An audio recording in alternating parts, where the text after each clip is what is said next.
2024 పురస్కరించుకొని అనేక మంది జనవరి 1 సందర్భంగా సెలబ్రేషన్ చేసుకునే అవకాశం ఉంది. అయితే ఈ సెలబ్రేషన్స్ సజావుగా జరుపుకోవాలని పోలీస్ శాఖ తరఫున ప్రజలందరికీ విజ్ఞప్తి చేస్తున్నాం. కేకలు వేయడం కానీ, మందు తాగి అంటే లిక్కర్ తీసుకొని బైక్స్ కానీ కార్స్ కానీ నడపడం కానీ, ఇతరుల యొక్క స్వాతంత్ర్యం భంగం కలిగేటట్టుగా శాంతియుత వాతావరణం భగ్నం కలిగేలాగా ప్రవర్తించవద్దని చెప్పి పోలీస్ శాఖ తరఫున విజ్ఞప్తి చేస్తున్నాం. అట్ ద సేమ్ టైం పూర్తి బందోబస్తు ఏర్పాటు చేసుకోవడం జరిగింది. ఎస్ఐ స్థాయి అధికారి తన పోలీస్ స్టేషన్ పరిధిలో పెట్రోలింగ్ కార్స్, బీట్స్, తర్వాత పికెట్లు వేసుకొని బందోబస్తు ఏర్పాటు చేసుకుంటారు. అదే రకంగా ఇన్స్పెక్టర్లు తమ సర్కిల్ స్థాయిలో మానిటరింగ్ చేస్తూ అన్ని పోలీస్ స్టేషన్లు తిరిగి ఎలాంటి ఇబ్బందికరమైన పరిస్థితి తలెత్తకుండా చూసుకోవడం.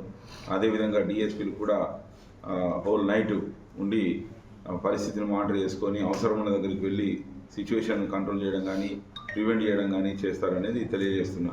ప్రజలందరికీ మరోసారి విజ్ఞప్తి ఏంటంటే, ఇతరుల యొక్క శాంతిని, వారి యొక్క ప్రశాంతతను, స్వేచ్ఛను భంగం కలిగించకుండా మీరు 31 డిసెంబర్ నైట్ సెలబ్రేషన్ చేసుకోవాలని కోరుతున్నాం.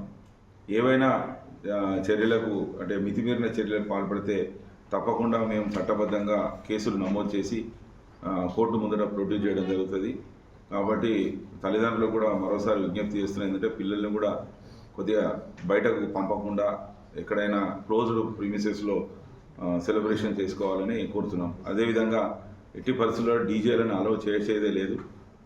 డీజే పెట్టడం వల్ల ఇతరుల యొక్క మన వాతావరణం, శాంతియుత వాతావరణం భగ్నం కలుగుతుంది. కాబట్టి డీజేలను అలౌ చేయడం జరగట్లేదు. కాబట్టి డీజే నిర్వాహకులు కూడా మా తరఫున విజ్ఞప్తి, కేసులు అయిన తర్వాత మళ్ళీ ఇబ్బంది పడద్దు, ముందు జాగ్రత్తగా మీరు డీజేలు ఎవరికి ప్రొవైడ్ చేయకండి. అది అంతేకాకుండా నిర్వాహకుల మీద కూడా మేము కేసులు చేయడం జరుగుతుంది. ఇంకా ఇతరత్ర ఏమన్నా ఇబ్బంది కలిగితే మాకు ఇక్కడ కంట్రోల్ రూమ్లో ఒక ఎస్ఐ స్థాయి అధికారిని పెట్టడం జరుగుతుంది. డయల్ 100 చేసి మాకు ఇన్ఫర్మేషన్ ఇస్తే ఇమ్మీడియట్గా అక్కడికి రష్ అయ్యి అటువంటి ఏదైనా విపత్కర పరిస్థితి కానీ, ఇబ్బందికరమైన పరిస్థితి ఉంటే మేము నివారించి ప్రజలను రక్షించేందుకు కృషి చేస్తామని తెలియజేస్తున్నాను. థ్యాంక్ యూ అండి.